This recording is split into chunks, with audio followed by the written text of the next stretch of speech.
have something to suit every member of your family. Whether you're seeking to take out, delivery, or just want to dine in, let us do the dishes. We would be more than happy to take care of your next meal. Our courteous and friendly restaurant staff is here to meet and exceed all your expectations. We promise an enjoyable experience each and every time we serve you. Try our award-winning sesame seed crust pizza, the recent winner of first place in the Las Vegas Pizza Open in the Artisans Division. Visit us online at sesameseedpizza.com for store hours, menus, and phone numbers, or just stop by one of our 2 great locations. You'll be glad you did. Esposito's Pizza and Pasta, so close to eating at Mom's, but without all the yelling.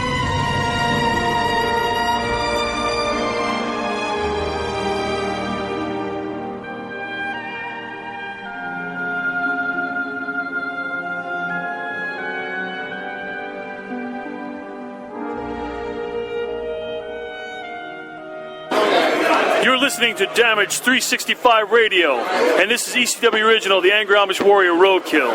Chickens.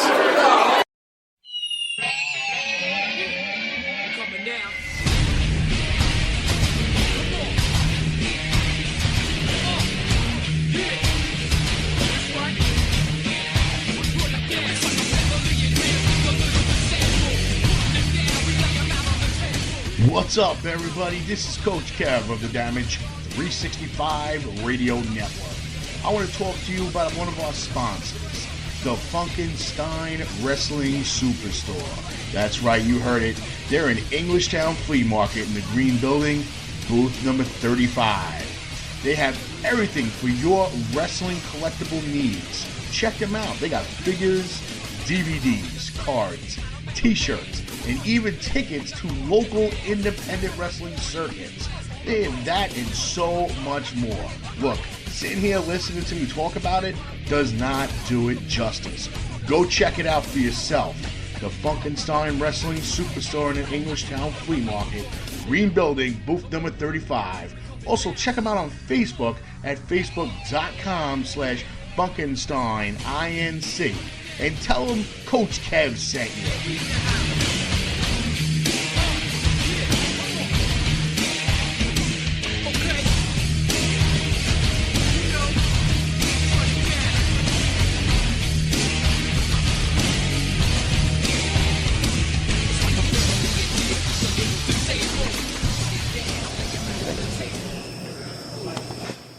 This is former WWE superstar The Patriot, and you're listening to Damage 365 Radio. Do not touch that dial.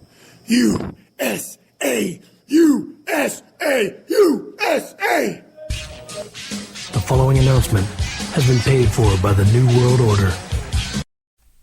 Hey, this is Bruce Pritchard, and you are listening to Damage 365 Radio. But I need you to know something. Just because I love you doesn't mean I like you.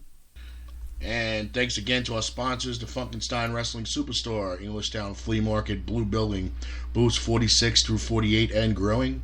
Look out of their Facebook page, facebook.com/Funkenstein Wrestling Inc. That's INC.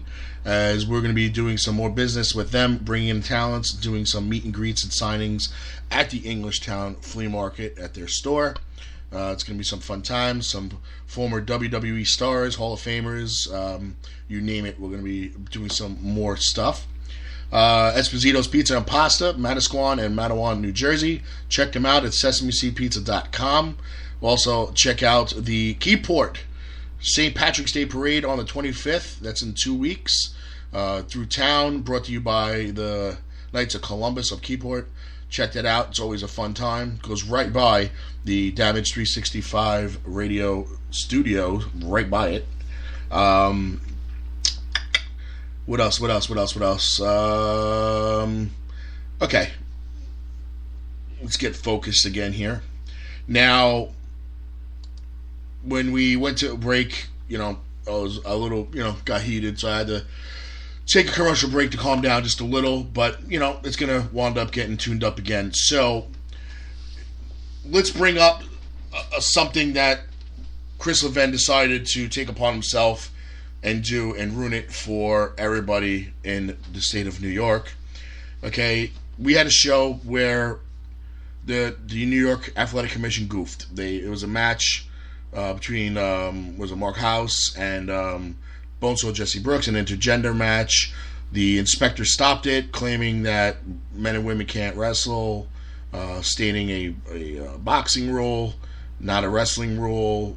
All said and done, at the end of the night, he was to be made corrected, and the match did happen, and everybody went on to be happy, except Kris Levin.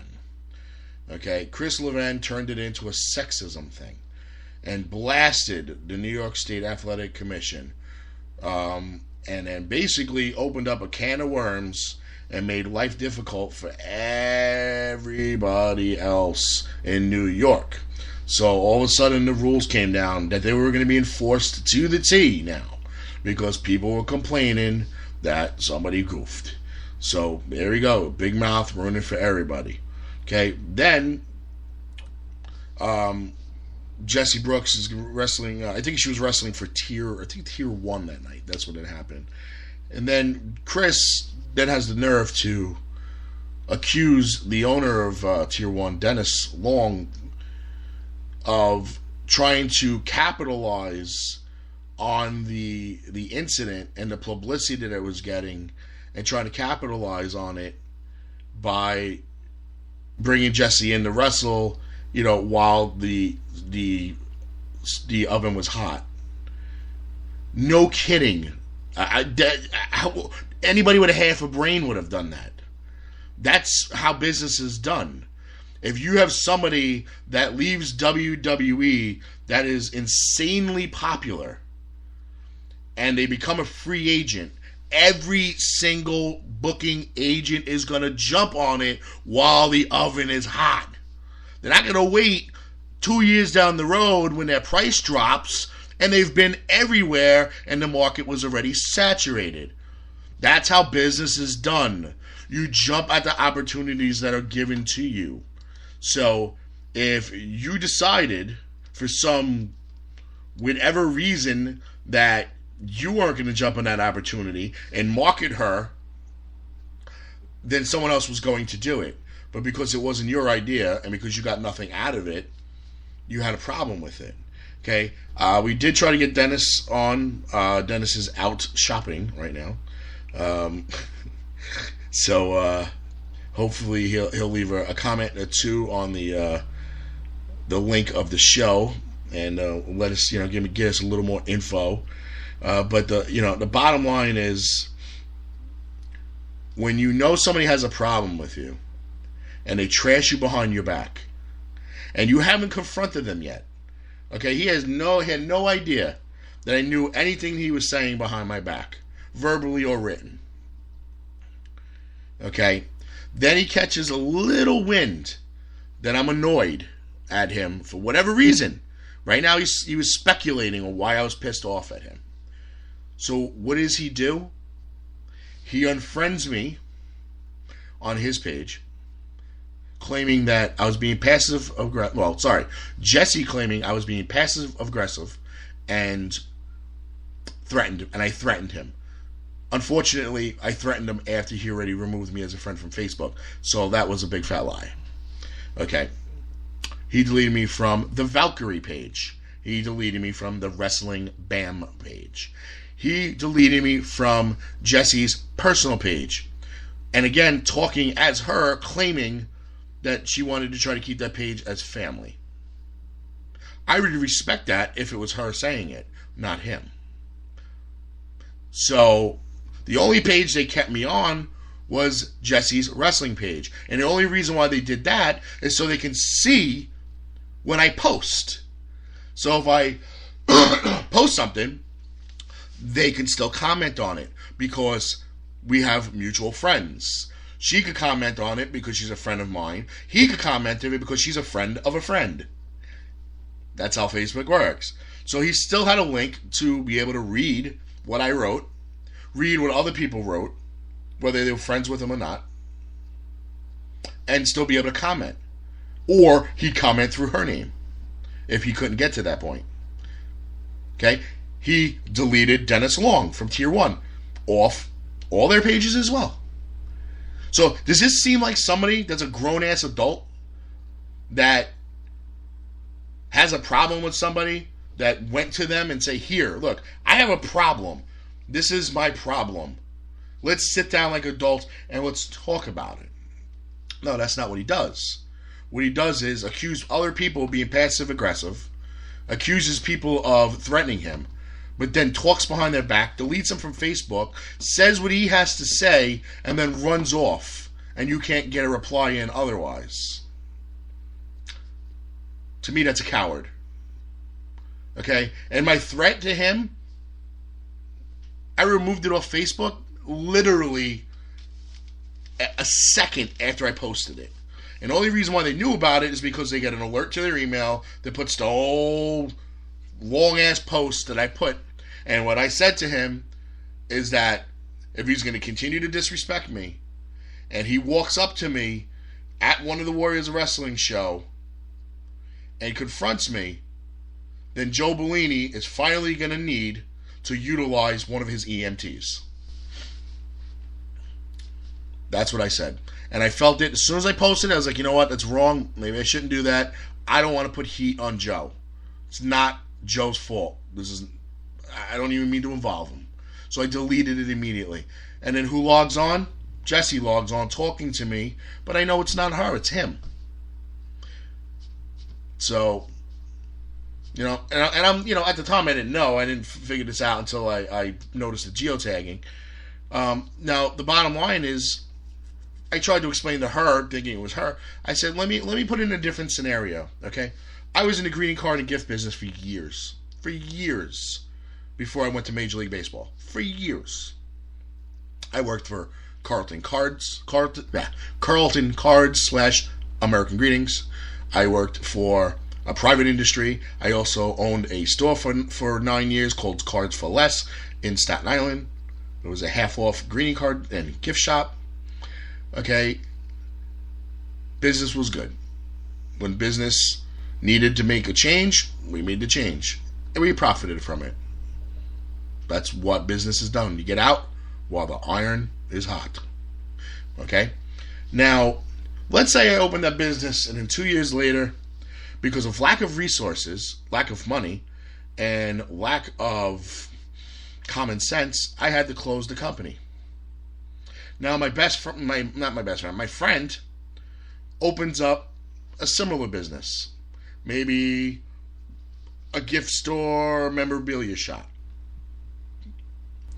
And he's successful. He's now in his 3rd year, profiting. Already past the break-even point. Okay, got there way before he should have.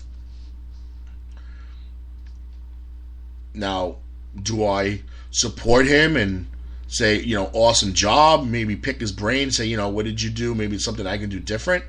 Or do you sit there and you bash the shit out of him, rain on his parade, make him feel what he's doing is wrong, that you're doing wrong to him by it. And that is exactly the comparison that happened. He failed with a wrestling program. He failed with a mixed wrestling program.